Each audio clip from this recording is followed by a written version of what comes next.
نا محمد وبارک وسلم وصلو علیہ، مل کر صلاۃ و سلام عرض کیجیے۔ الصلاۃ والسلام علیک یا سیدی یا رسول اللہ، الصلاۃ والسلام علیک یا سیدی یا حبیب اللہ، الصلاۃ والسلام علیک یا سیدی یا نبی اللہ، وعلی آلک واصحابک یا سیدی یا نور اللہ۔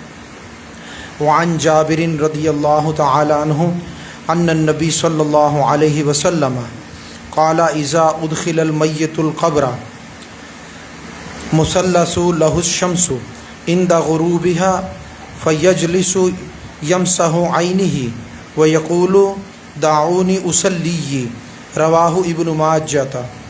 روایت حضرت جابر رضی اللہ تعالیٰ عنہ سے، اور وہ رسول صلی اللہ علیہ وسلم سے روایت فرماتے ہیں کہ جب میت قبر میں داخل کی ہو جاتی ہے تو اسے سورج ڈوبتا معلوم ہوتا ہے، تو وہ آنکھیں ملتا ہوا بیٹھتا ہے اور کہتا ہے مجھے چھوڑو میں نماز پڑھ لوں۔ بات آپ کے سمجھ میں آئی؟ یعنی حضرت جابر رضی اللہ تعالیٰ عنہ حضور اقدس صلی اللہ علیہ وسلم سے راوی ہیں۔ آپ فرماتے ہیں کہ جب میت قبر میں داخل کی جاتی ہے، یعنی کون سا وقت؟ جب میت قبر میں اتاری جا رہی ہوتی ہے تو اسے سورج ڈوبتا ہوا معلوم ہوتا ہے، کبھی جیسے سورج جو ہے نا وہ ڈوب رہا ہے۔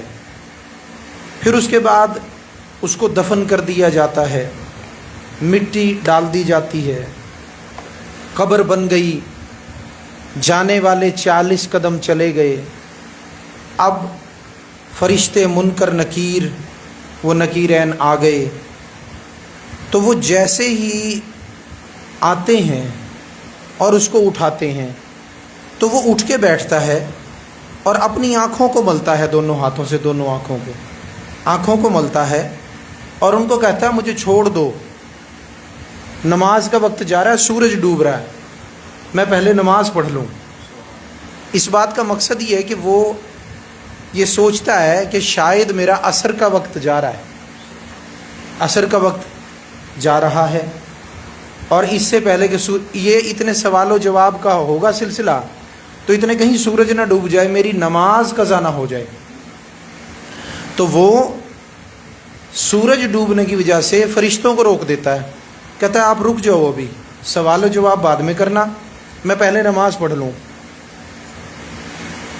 اب سب سے پہلی بات تو یہ کہ جب مردے کو اٹھایا جاتا ہے، اس میں روح داخل کی جاتی ہے، بیٹھ گیا، بیٹھنے کے بعد اس کو ایسا لگتا ہے بھئی عصر کا وقت جا رہا ہے، تو وہ نمازوں میں سے کون سی نماز سمجھ رہا ہوتا ہے؟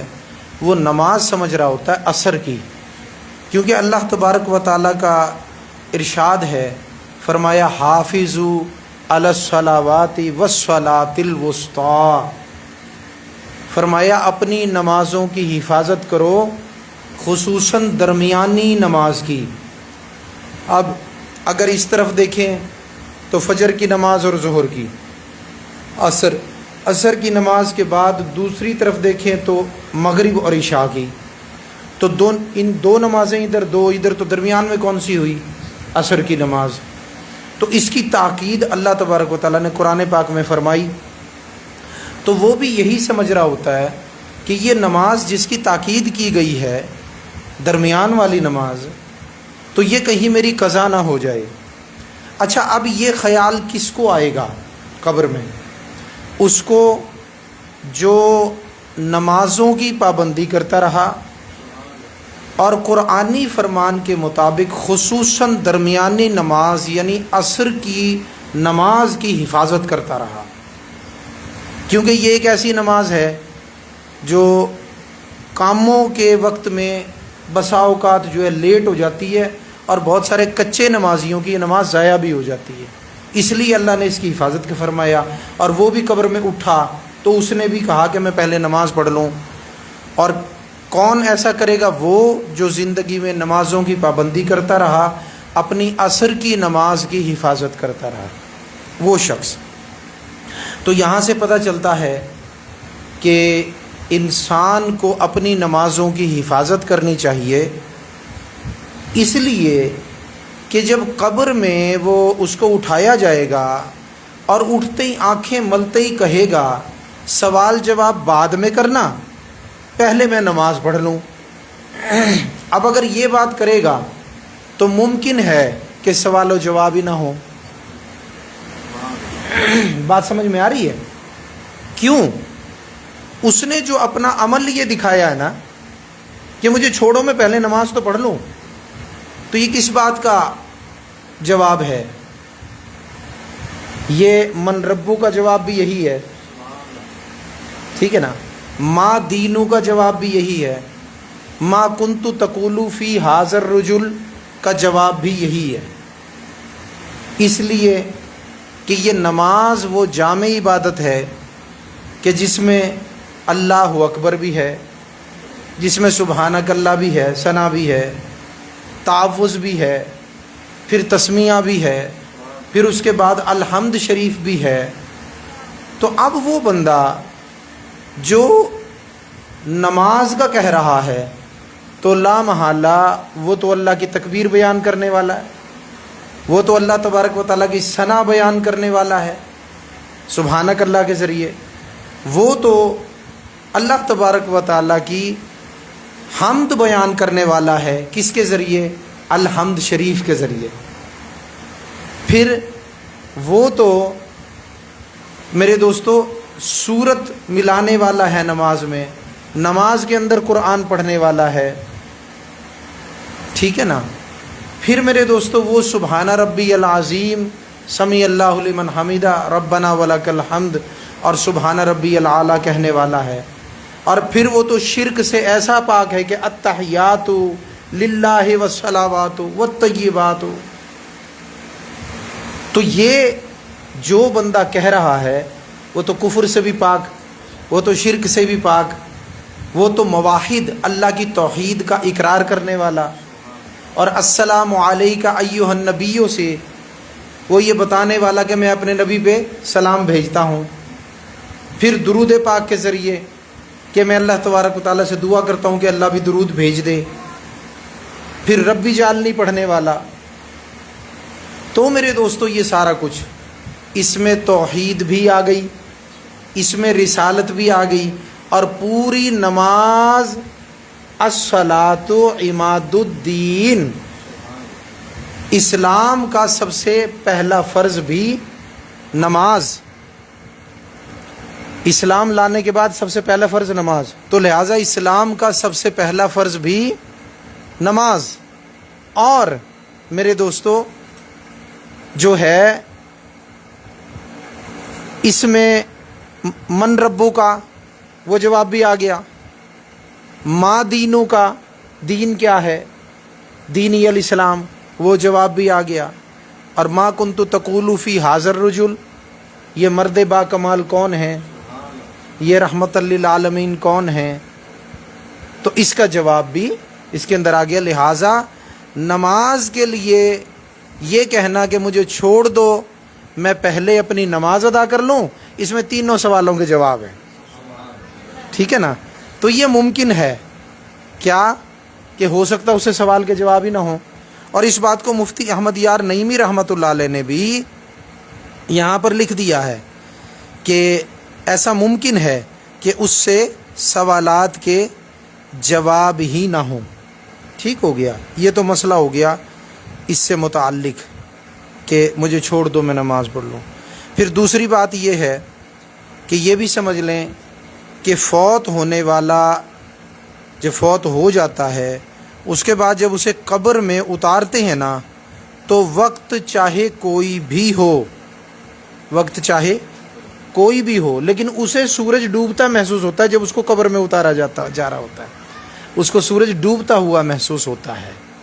اللہ اکبر. تو اس لیے اسے محسوس ہوتا ہے بھئی سورج ڈوب رہا ہے. تو میں یہاں پہ ایک اور اضافہ کر دوں، یہ بات کتاب میں نہیں لکھی ہوئی، یہ میری طرف سے ہے.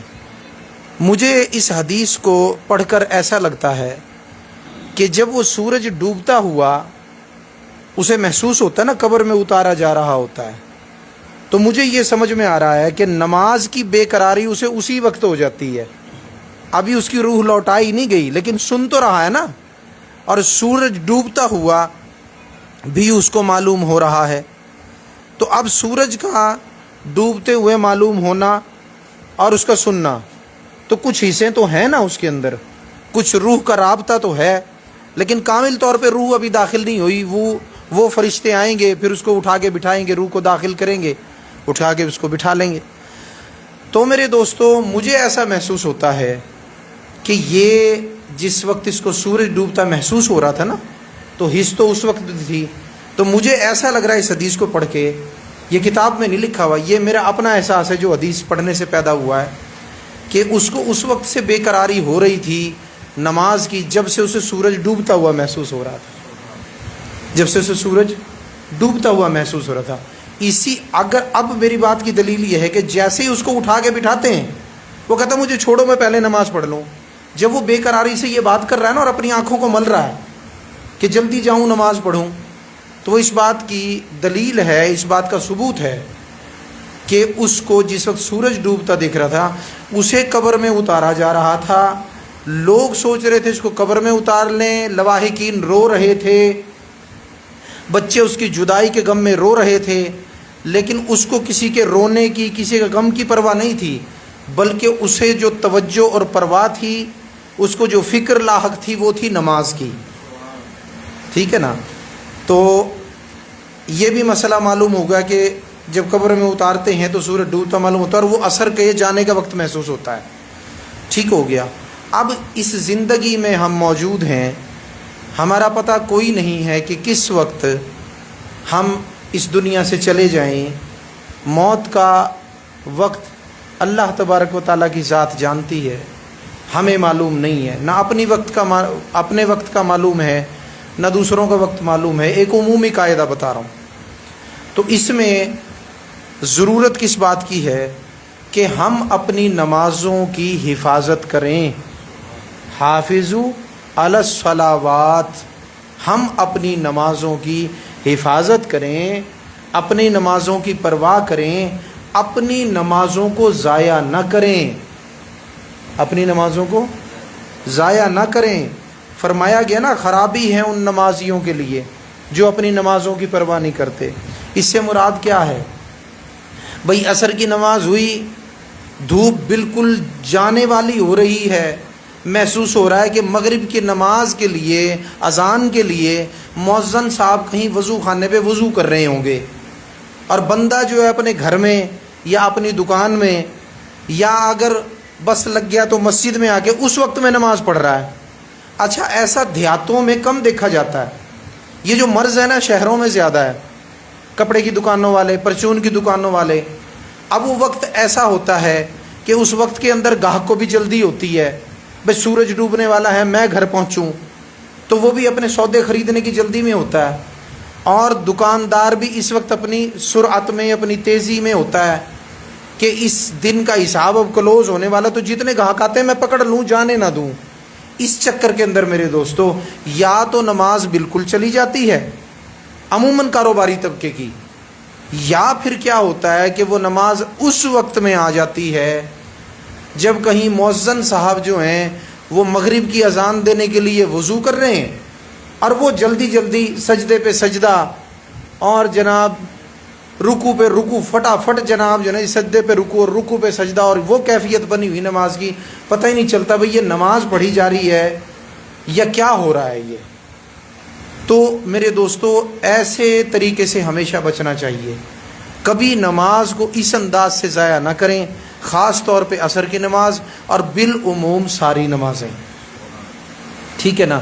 اسی طرح عشاء کی نماز اگر بندہ تھکا ہوا ہے تو عمومی طور پہ اگر تھکے ہوئے ہیں نا تو آپ جو ہے وہ تھکاوٹ آپ کو ہے, لیکن اتنا ہے بھئی نماز پڑھ لیں گے تو مسجد میں جائیں, وضو کریں, جب وضو کریں گے انشاءاللہ ہمت آ جائے گی, یہ اللہ تبارک و تعالیٰ کی طرف سے برکت ہوگی, وہ اپنی عبادت کی توفیق دے گا. جب وضو کریں گے اتنے آپ کی ہمت بن جائے گی, سکون سے جا کے جماعت کے ساتھ نماز پڑھیں, اور پھر آ کے آرام کرنا ہے, لیٹنا ہے یا سونا ہے, وہ کام بعد کا ہے.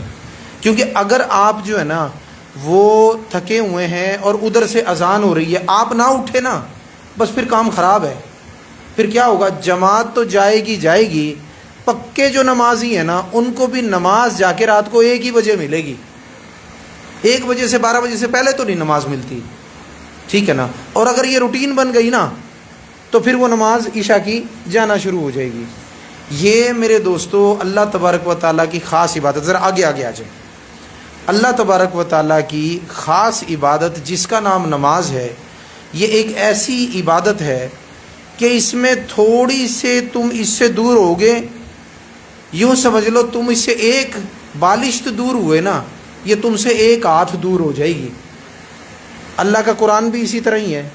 جنہوں نے حفظ کیا ہے یا جنہوں نے حفظ کچھ صورتیں، پورا قرآن ہو یا کچھ صورتیں ہوں، قرآن کا بھی یہی حساب ہے. یہ زندگی کے تجربے سے ثابت ہے، کتابوں میں تو نہیں پڑھا، لیکن زندگی کے تجربے سے یہ بات ثابت ہے کہ ہم نے اپنی زندگی میں دیکھا ہے لوگوں کو. قرآن کے حفاظ تھے، پورا قرآن حفظ تھا، یا کچھ نہ کچھ حصہ تو ہر مسلمان کو حفظ ہوتا ہے، اور کچھ نہیں. الحمد شریف، قل هو اللہ شریف تو ہر مسلمان کو ہی آتی ہے. کوئی بالکل ہی گیا گزرا ہوگا جسے یہ بھی نہ آتا ہو. تو قرآن پاک کا کچھ نہ کچھ حصہ تو انسان کے دل کے اندر ہوتا ہے. بہت سارے ایسے خوش نصیب ہیں پورا قرآن دل کے اندر ہوتا ہے. تو قرآن پاک کے بارے میں بھی یہی نوٹ کیا ہے. پوری زندگی ہو گئی لوگوں کو دیکھتے ہوئے، جو دینی زندگی کا تجربہ ہے اس میں جو لوگوں کو دیکھا، کیونکہ دین کی دعوت دینے کا کام ہے تو اس کے اندر لوگوں سے واسطہ پڑتا ہے، پھر ان کے معمولات پہ بھی نظر رہتی ہے.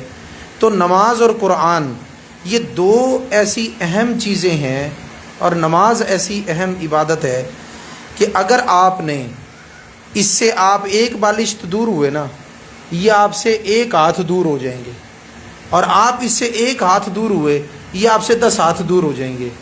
یہ کوئی اتنی سستی چیزیں نہیں ہیں نماز اور قرآن کہ جو ہے نا بندہ لاپرواہی بھی کرے تب بھی بندے کے ساتھ چمٹی ہی رہے نا. عبادت تو سعادت ہے، عبادت تو خوش نصیبی ہے، عبادت تو جس کا مقدر یاوری کرے اسے توفیق ملتی ہے. یہ کوئی چھوٹی بات نہیں ہے. آپ تو معمول کے ساتھ پڑھتے ہیں نا نمازیں، آپ کو محسوس نہیں ہوتا یہ کیا عبادت ہے، وگرنہ کبھی بیٹھ کے غور کرو کہ یہ کس قسم کی عبادت ہے، کیسی عبادت ہے.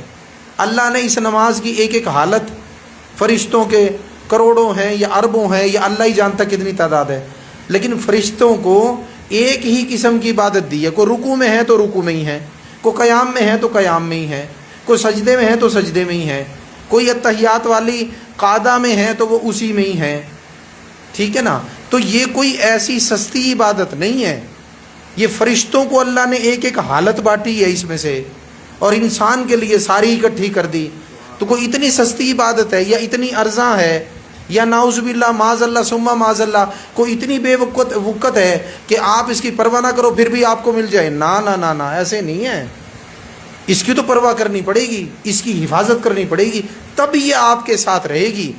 یہ آپ سے نہیں چمٹے گی. آج بتا رہا ہوں برملا، کوئی یہ سمجھتا جی میں نماز سے دور بھاگ جاؤں گا نماز مجھے چمٹ جائے گی. نہ، آپ نماز سے دور جاؤ گے نا تو نماز آپ سے پہلے آپ سے دور ہو جائے گی. اس لیے آپ کو نماز کا دامن تھامنا ہے. کیوں؟ اگر آپ نے نماز کا دامن مضبوطی سے تھام لیا نا تو سمجھ لو آپ نے قبر کی روشنی کو بھی تھام لیا، آپ نے زندگی کی کامیابی کو بھی تھام لیا، آپ نے میرے دوستو اپنے اس زندگی کو بھی سجا لیا، اس کی زینت کو بھی تھام لیا، آپ نے قبر کی زینت کو بھی تھام لیا، آپ نے گناہوں سے معافی کو بھی تھام لیا، آپ نے مسئلے مسائل کا روک تھام کرنے والی چیز کا بھی دامن پکڑ لیا، آپ نے قیامت کے دن نام اعمال دائیں ہاتھ میں ملے تو آپ نے ایسی عبادت کا دامن مضبوطی سے پکڑ لیا. پھر وہ جو پل صراط پر آسانی سے گزارے گی بجلی کی سی تیزی سے، اور پھر وہ جو جنت کے بلند درجات عطا کرے گی. آپ نے کوئی ایک خوبی کو نہیں تھاما، یہ ساری خوبیاں اس کے اندر ہیں جس نماز کا دامن آپ نے تھاما ہے. تو آپ اس سے بے پرواہی بالکل نہ کریں کہ جی میں بے پرواہی کروں گا تو جناب جو ہے یہ مجھ سے چمٹی رہے گی. نہ، آپ کو نماز سے چمٹنا پڑے گا، آپ کو نماز کا دامن تھامنا پڑے گا. اسی طرح آپ کو تلاوت قرآن کرنی پڑے گی. آپ کو جو قرآن کا حصہ، جز یا کل کوئی 1 پارہ 2 پارے، کوئی سورہ رحمان، کوئی سورہ یاسین، جو آپ کو یاد ہے نا اسے آپ کو خود یاد رکھنا پڑے گا۔ اگر آپ قرآن سے 1 ہفتے کے لیے دور ہو گئے نا، تو جن کو حفظ ہے نا ان سے جا کے میری بات کی تصدیق کر لینا، قرآن آپ سے 1 مہینے کے فاصلے پہ چلا جائے گا۔ اسی لیے تو سمجھا رہا ہوں بھائی، 1 بالش دور ہوئے، 1 ہاتھ قرآن دور چلا گیا، آپ 1 ہاتھ گئے، وہ 10 ہاتھ آپ سے دور ہو گیا۔ تو نماز اور قرآن جو ہے نا بڑی قیمتی چیزیں ہیں، آپ کو اسے تھامنا پڑے گا، اس کے دامن کو پکڑنا پڑے گا۔ روزانہ کی پابندی نماز کی بھی ہوگی، تلاوت قرآن پاک کی بھی ہوگی، اور جو حفاظ ہیں ان کو دہرائی روزانہ جو ہے اپنی منزل کو پکا رکھنا پڑے گا۔ پھر جا کے میرے دوستو یہ بات ہوگی، ٹھیک ہے نا، پھر جا کے نمازوں بھی اور جناب قرآن بھی آپ کے پاس رہے گا۔ اور جس کے پاس نماز قرآن ہو نا میرے دوستو، پھر قبر میں کیا ہوگا؟ یہی کچھ فرشتے آئے ہیں سوال کرنے کے لیے، اور وہ جناب جو ہے اس کو کہہ رہے ہیں بھائی اٹھو، اس کو اٹھا کے بٹھا رہے ہیں بھائی میں اپنا کام پورا کریں، اللہ نے جو ڈیوٹی لگائی وہ ان کو ڈیوٹی نہیں پوری کرنے دے رہا، وہ آنکھیں ملتے ہی کہہ رہا مجھے چھوڑو، میں پہلے نماز پڑھ لوں، میری تو نماز جانے والی ہو رہی ہے، ٹھیک ہے نا۔ تو میرے دوستو اب اس میں ممکن ہے کہ سوالوں کے جواب نہ ہوں، اس لیے کہ نماز کے لیے جو یہ اس نے اپنا عمل کیا نا، اٹھ کے دوڑنے لگا نماز کی طرف، اسی عمل کے اندر پتہ چل رہا ہے یہ پکا نمازی تھا، اور یہ نماز جو ہے اس کے اندر تینوں سوالوں کے جواب موجود ہیں۔ تو میرے دوستو حضرت مفتی یار احمد نعیمی رحمۃ اللہ علیہ نے، احمد یار نعیمی رحمۃ اللہ علیہ نے بھی یہی لکھا ہے کہ معلوم ایسا ہوتا ہے شاید اس سے تینوں میں سے 1 سوال بھی نہ کیا جائے، ٹھیک ہو گیا۔ تو اس لیے میرے دوستو، اور پھر دوسرے ایک اور چیز، ایک بڑی قابل غور بات، وہ یہ ہے، آپ کو معلوم ہے نا کہ موت کی تکلیف عمومی قاعدے کے مطابق، ویسے لوگوں پہ مختلف حالتیں ہوتی ہیں، لیکن عمومی طور پہ ہمیں بتایا گیا ہے بھئی موت کی تکلیف اتنی شدید ہوتی ہے کہ اگر اس موت کی تکلیف کو کسی مایا کی صورت میں کر لیا جائے تو اس کا 1 قطرہ جو ہے نا پہاڑوں کے اوپر ڈال دیا جائے تو پہاڑ پگھل جائیں۔ کیا ہو جائے؟ پہاڑ اس 1 قطرے کی تکلیف کی وجہ سے پگھل جائیں۔ اور آپ کو معلوم ہے موت کی تکالیف کو بڑے کئی طرح سے بیان کیا گیا، یہ بھی فرمایا گیا کہ ایسے ہے موت کی تکلیف جیسے زندہ چڑیا کو آگ پر بھونا جائے اور اس کی جان بھی نہ نکل رہی ہو، ایک پہلو یہ بھی فرمایا گیا۔ دوسرا یہ بھی فرمایا گیا کہ کسی نرم و نازک کپڑے کو کسی کانٹوں کی جو ہے چھڑی کے اوپر ڈال کے نا، کانٹوں میں وہ کانٹے اس کپڑے کے اندر چلے جائیں، پھر اس کو یوں کھینچا جائے، وہ کپڑا لیر ہو جاتا ہے بندے کے اندر سے، یہ کیفیت ہو جاتی ہے موت کی وجہ سے۔ اب جو قابل غور اور نوٹ کرنے والی بات ہے، جس کو اپنے ذہنوں میں ہمیشہ کے لیے محفوظ کر لیں، وہ کیا ہے؟ چونکہ پابندی کرنے والا تھا نماز کی، ٹھیک ہے، تو اب وہ اٹھ کے آنکھیں مسلتا ہے اور کیا کہتا ہے؟ مجھے چھوڑو، میں اپنی نماز پڑھ لوں، عصر کی نماز جاری ہے، ٹھیک ہے۔ اس میں آپ کو کچھ پتہ چلا؟ بھائی اگر موت کی تکلیف اسے ہوئی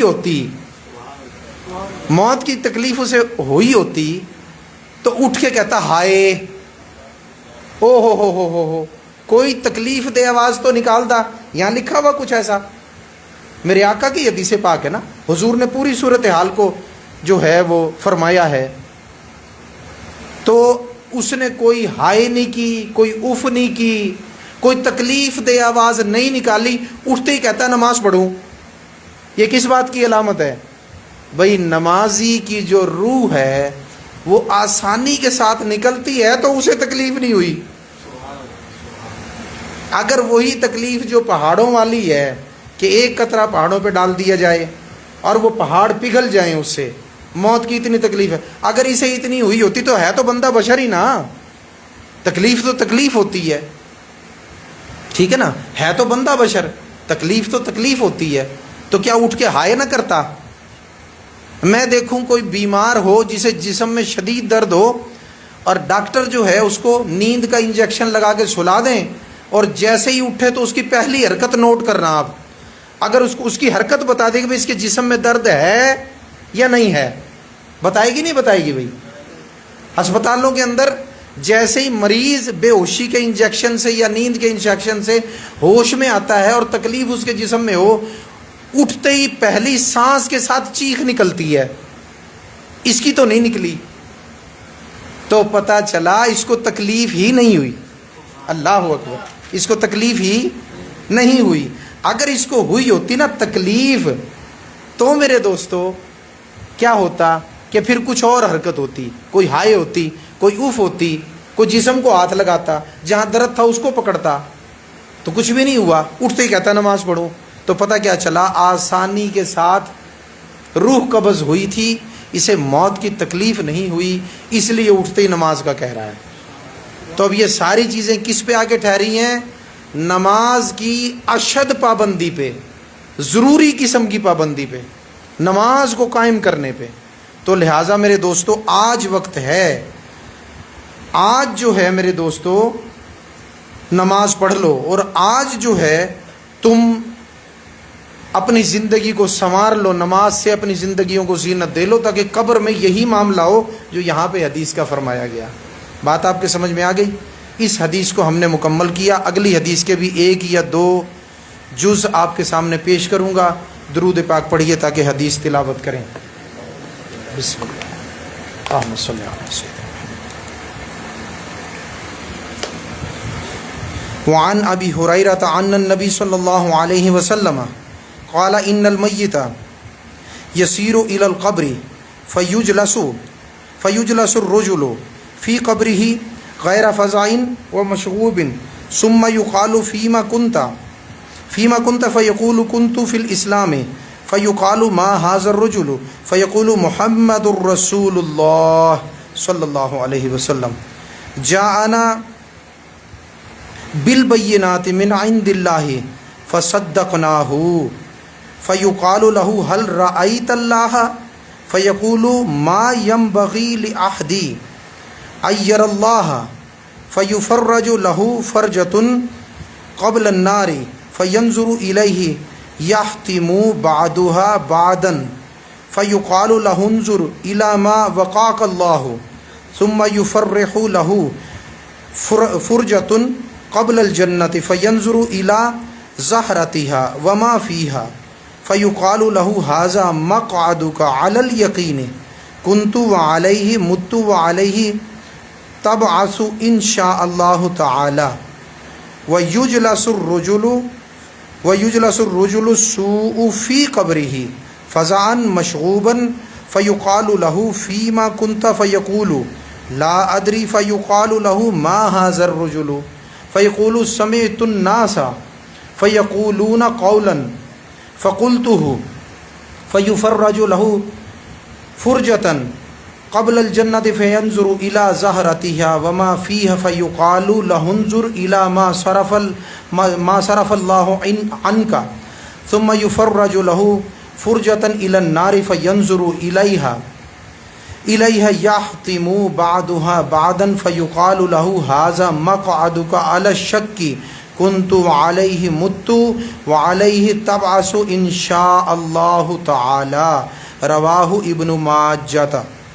روایت ہے حضرت ابو ہریرہ رضی اللہ تعالیٰ عنہ سے، وہ نبی کریم صلی اللہ علیہ وسلم سے راوی ہیں، فرماتے ہیں مردہ جب قبر میں پہنچتا ہے پھر اپنی قبر میں بٹھایا جاتا ہے، نہ گھبرایا ہوا نہ پریشان ہوتا ہے۔ یہ ایک قسم بیان ہو رہی ہے، یہ غور فرمائیے گا۔ نہ گھبرایا ہوا ہوتا ہے نہ پریشان۔ پھر اسے کہا جاتا ہے تو کس دین میں تھا؟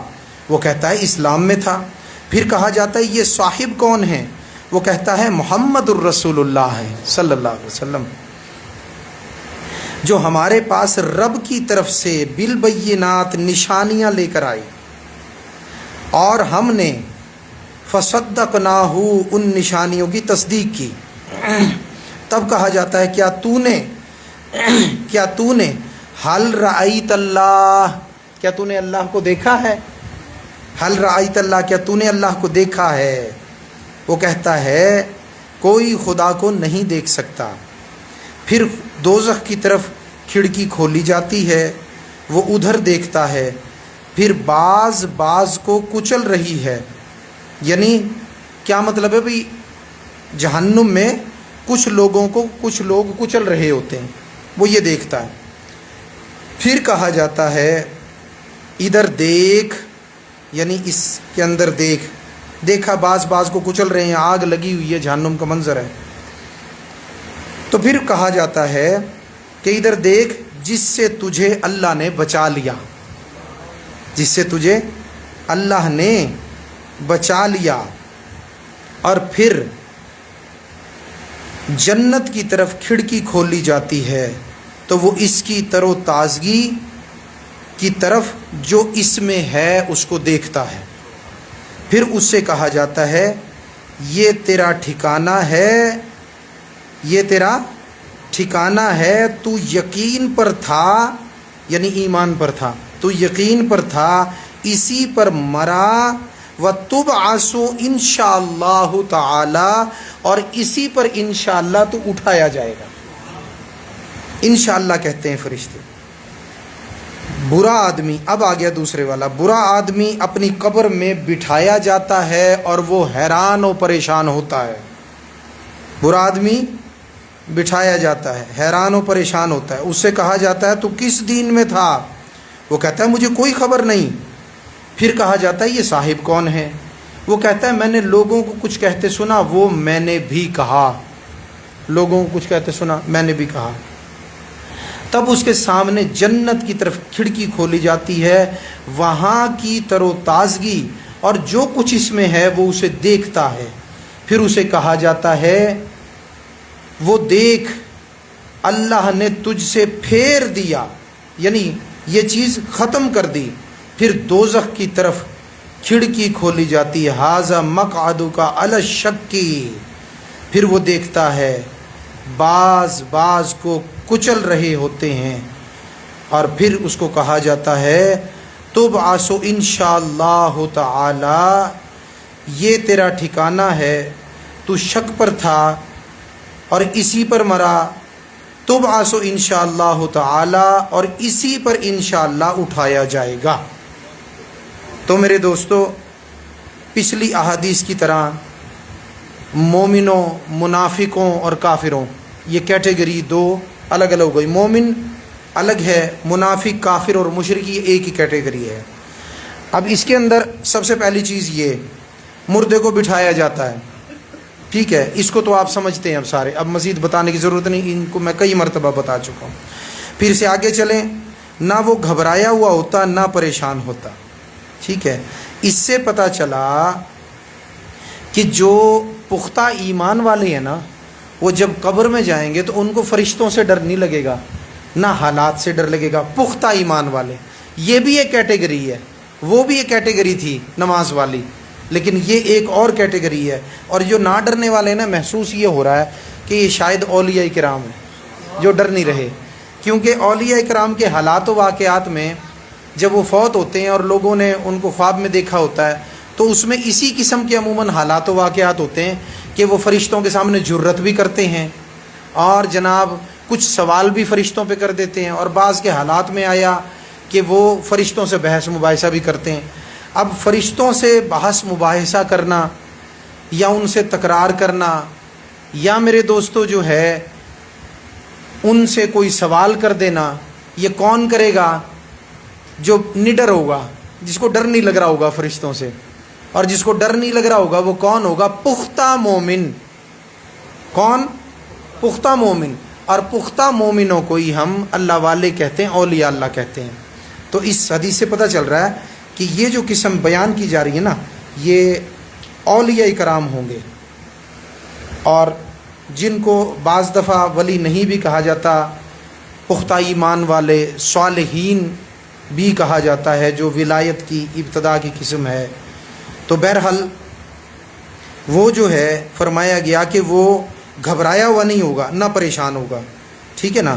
تو اگر میں یہاں پر آیت سے استدلال کر دوں کہ یہ اللہ والوں کے بارے میں ہے، حافظ یوسف صاحب بیٹھے ہیں بھائی، استدلال دیکھیے ذرا، یہ استدلال یہاں پہ نہیں لکھا، میں کر رہا ہوں، ٹھیک ہے، کہ یہ جو گھبرائے ہوئے بھی نہیں ہوں گے، پریشان بھی نہیں، تو بھئی یہ اللہ والے ہوں گے، اولیاء اللہ، ٹھیک ہے۔ میرا استدلال ہے الا ان اولیاء اللہ لا خوف علیہم ولا هم یحزنون، ہیں جی، جان لو خبردار ہو جاؤ، بے شک جو اولیاء اللہ ہیں، اللہ والے ہیں، اس کے ولی ہیں، فرمایا نہ ان پر کچھ خوف ہے اور نہ وہ غمگین ہوں گے۔ تو خوف اور غم اولیاء کو نہیں ہوتا، اور یہاں بھی فرمایا گیا نہ وہ گھبرائے ہوئے ہوں گے نہ پریشان، تو پتہ لگا کہ وہ اللہ والے ہوں گے۔ ٹھیک ہے جی۔ اب جناب گھبرائے ہوئے پریشان نہیں ہیں، ان سے پوچھا جاتا ہے کہ تم کس دین پر تھے؟ اب وہ کہنے والا کہتا ہے میں اسلام پر تھا۔ ٹھیک ہے، اچھا وہ اور انداز تھا، جو عمومی سوال ہے نا، جو ایک عام قاعدے سے بیان ہوتے ہیں کہ ربی اللہ، وہ کچھ اور چیز ہے، یہاں اس طرح سے نہیں ہے۔ ٹھیک ہے، یہاں تھوڑا سا جو نرمی کے ساتھ بھی، کافی زیادہ نرمی کے ساتھ بھی ہے، اور کچھ تھوڑا جو ہے نا وہ طرز بیان میں تھوڑا یعنی کہ کچھ اور انداز ہے۔ وہ کیا ہے کہ اسے پوچھو تو کون سے دین میں تھا؟ ٹھیک ہے، تو وہ کہتا ہے میں اسلام میں تھا۔ اب یہ کچھ اور انداز ہے، وہ والا نہیں ہے ربی اللہ، ٹھیک ہے نا، وہ نہیں ہے یہ کہ من ربو کا ربی اللہ، ٹھیک ہے، ما دینک دینی الاسلام، یہ تھوڑا سا مختلف انداز ہے۔ پوچھا گیا کہ بھی تو جو ہے وہ کون سے دین پر تھا؟ انہوں نے کہا میں اسلام میں تھا۔ پھر کہا یہ صاحب کون ہے؟ ٹھیک ہے نا، تو کہتا ہے یہ محمد الرسول اللہ ہے۔ اچھا اب اتنا بے خوف ہے، نہ پریشان ہے، اتنا بے خوف ہے، اب جواب تو یہی بنتا تھا کیا کہ بھی کون ہے؟ یہ محمد الرسول اللہ۔ جواب اتنا ہی بنتا ہے نا، ما کنت تقول فی ھذا الرجل، تو جواب عام بندے کا تو اتنا ہی بنتا ہے، لیکن یہ خاص بندہ ہے، ٹھیک ہے نا، اس کا جواب بڑا ہوا ہے۔ اس نے یہ کہتا ہے، اس نے کہا یہ کون ہے؟ اس نے کہا یہ محمد الرسول اللہ صلی اللہ علیہ وسلم ہے۔ اب اصولاً تو جواب پورا ہو گیا تھا، لیکن چونکہ بے خوف ہے، اور بے خوف جو لوگ ہوتے ہیں نا وہ بڑھ کے بات کرتے ہیں۔ کیا کرتے ہیں؟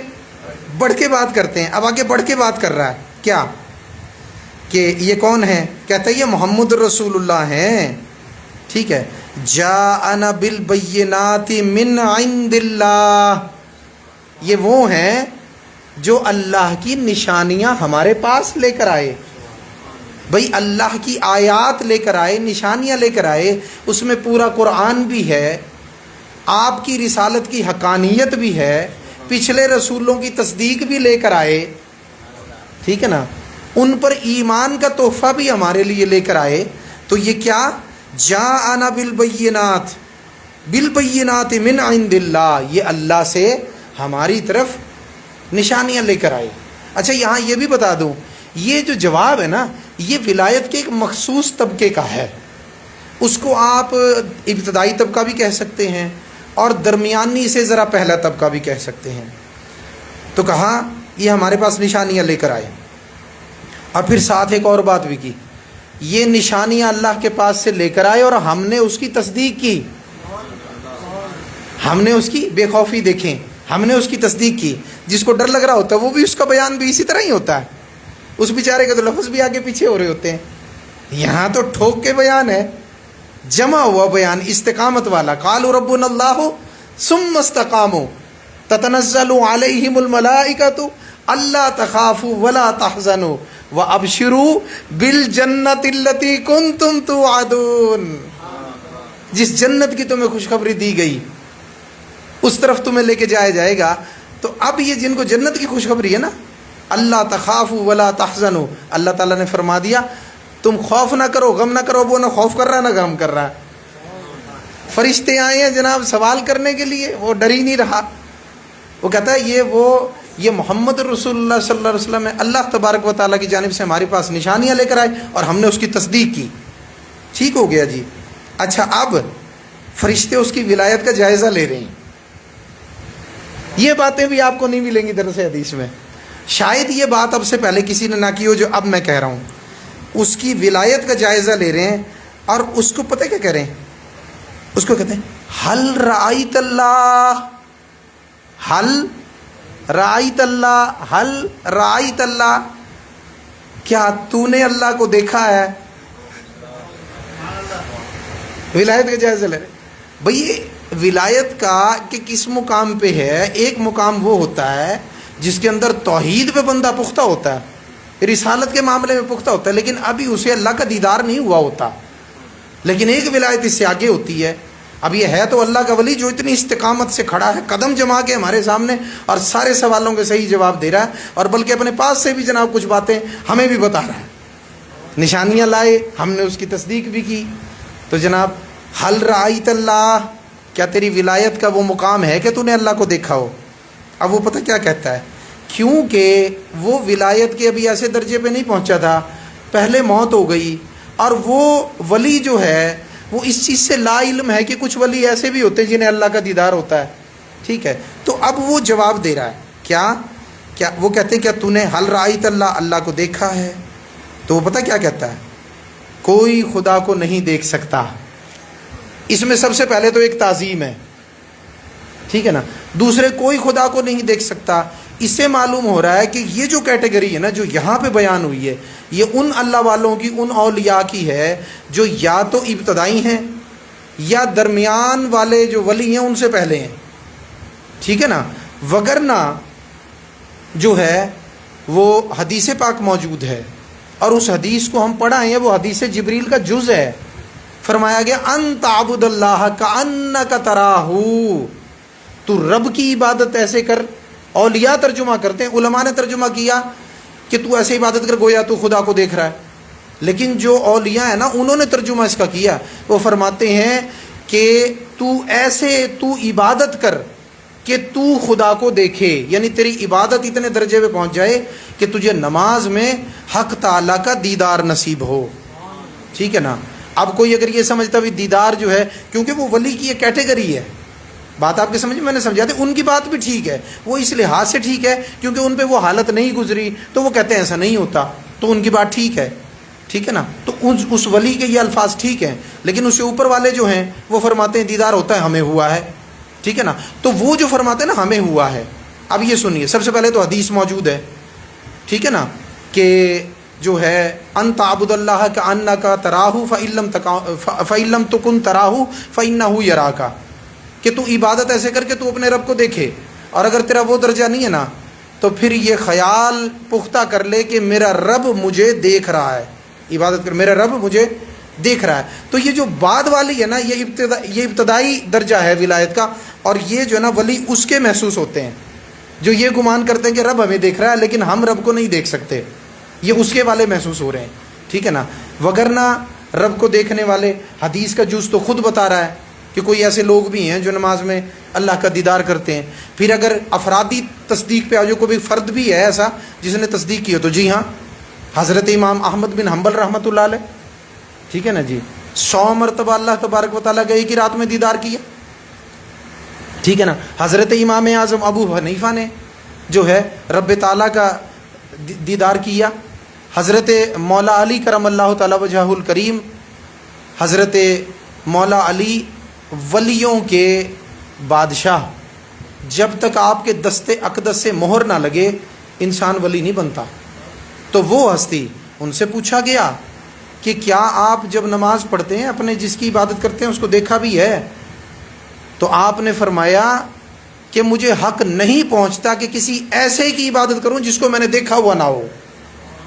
فرمایا میں تحریمہ کے لیے ہاتھ نہیں اٹھاتا یہاں تک کہ اللہ تبارک و تعالیٰ کا جلوہ سامنے آ جاتا ہے، میں ہاتھ ہی نہیں اٹھاتا جب تک جلوہ سامنے نہ آئے۔ تو اب اسے کیا پتہ چلا کہ وہ ولی ایسے مقام کا ہے کہ فَإِن لَمْ تَكُنْ تَرَاهُ فَإِنَّهُ يَرَاكَ، وہ اِنَّهُ يَرَاكَ والا ولی ہے، ٹھیک ہے نا۔ وہ ان تعبد اللہ کأنک تراہ والا ولی نہیں ہے، کیونکہ تراہ کأنک تراہ یہ جو ہے نا یہ منتہا قسم ہے، اور یہ یراکا والی جو قسم ہے نا یہ ابتدائی قسم ہے۔ تو میں سوچتا یا ابتدائی ہے یا درمیانی سے ذرا پہلے کی قسم کا ولی ہے جو یہ کہہ رہا ہے کہ جی اللہ کا دیدار نہیں ہوتا، ٹھیک ہے۔ تو اس چیز سے یہ مسئلہ نہیں نکالا جا سکتا کہ رویت باری تعالیٰ ممکن نہیں، نعوذ باللہ، یعنی اللہ کا دیدار ممکن نہیں۔ یہ عقیدہ بد مذہبوں کا ہے، اہل سنت کا یہ عقیدہ نہیں ہے۔ ہم لوگ اللہ تبارک و تعالیٰ کے دیدار کو بالکل ولیوں کے لیے، انبیاء کے لیے، صحابہ کے لیے، اہل بیت کے لیے ہم ممکن جانتے ہیں، یہ ہمارا عقیدہ ہے اہل سنت کا، ٹھیک ہے نا. ہمارے بنیادی عقائد میں شامل ہے کہ جو ہمارے بنیادی چیزیں نا عقیدے ہیں، ان اصولوں میں یہ اصول موجود ہے کیا کہ ہم رب تعالیٰ کی، اہل سنت کا عقیدہ ہے کہ ہم رب تعالیٰ کے دیدار کے قائل ہیں ان کیٹیگریز کے لیے جو بیان کی گئی ہیں. اب یہ اس کی مرضی ہے کہ وہ جس کو بھی دیدار عطا فرمائے، جتنی مرتبہ مرضی دیدار عطا فرمائے. تو اس لیے میرے دوستو ہم رؤیت باری تعالیٰ کے قائل ہیں، اور حق بھی یہی ہے، سچ بھی یہی ہے، اور ہمارا عقیدہ بھی یہی ہے. عقیدے کا مسئلہ میں نے آپ کو بیان کر دیا. تو وہ کہتا ہے کوئی خدا کو نہیں دیکھ سکتا، تو اب اس کو حجت اور دلیل نہیں بنایا جائے گا، جبکہ دیدار کے بارے میں متعدد احادیث موجود ہوں اور یہ قول بھی اس ولی کا ہو جو قبر میں ہے، قول بھی اس ولی کا ہو جو قبر میں ہے. تو اس لیے بالکل اس کو جو ہے وہ نہیں کیا جا سکتا. ٹھیک ہو گیا.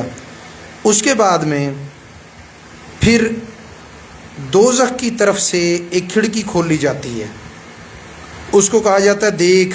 جب وہ دیکھتا ہے تو بعض کو کچل رہے ہوتے ہیں. یعنی اس کا مطلب کیا ہے کہ فرشتے جو ہے نا وہ بھی شاید آدمیوں کی صورت میں نظر آتے ہیں، تو وہ انسانوں کو یا جنوں کو وہ کچل رہے ہوتے ہیں، مار رہے ہوتے ہیں. تو پھر اسے وہ دکھایا جاتا ہے. اس کے بعد اسے کہا جاتا ہے کہ تجھے اللہ نے اس ٹھکانے سے بچا لیا، جو ٹھکانہ تیرا ہم نے دکھایا ہے تجھے، اس ٹھکانے سے اللہ نے تجھے بچا لیا. پھر وہ کہتے ہیں ادھر دیکھ. پھر وہ دوسری طرف دیکھتا ہے تو اس طرف جنت کی کھڑکی کھولی جاتی ہے. تو اس سے کہا، تو وہ اس کی تر و تازگی دیکھتا ہے، جو کچھ اس میں سے ہے، اس میں ہے جنت میں، اس کو دیکھتا ہے. پھر اسے کہا جاتا ہے کہ یہ تیرا ٹھکانہ ہے، تو یقین پر تھا یعنی ایمان پر تھا، اسی پر مرا اور انشاءاللہ اسی پر اٹھایا جائے گا. ٹھیک ہے جی. اللہ تبارک و تعالیٰ سے دعا ہے کہ مشکل معاملات کو آسان کر کے سمجھانے کی یہ فقیر حت الامکان کوشش کرتا ہے. پھر بھی اگر کچھ چیزیں آپ کی سمجھ میں نہ آئی ہوں تو اللہ قادر مطلق ہے. میری دعا ہے کہ رب تعالیٰ اپنی قدرت کے ذریعے آپ کے قلب میں اس کو ڈال دے. اللہ احادیث پاک پر عمل کی توفیق عطا فرمائے. اور جو آج نماز کی حفاظت سے متعلق ہم نے قبر کے معاملے میں بھی سنا، اللہ تبارک و تعالی ہمیں اپنی نمازوں کی حفاظت کرنے اور انہیں قائم کرنے کی توفیق عطا فرمائے. جتنے دوستوں نے محفل میں شرکت کی، اللہ تبارک و تعالی ان کی پریشانیاں اور مسئلے مسائل کو دور فرمائے. جو ان کی جائز چاہتے ہیں اللہ تبارک و تعالی عطا فرمائے. وما علینا الا البلاغ المبین.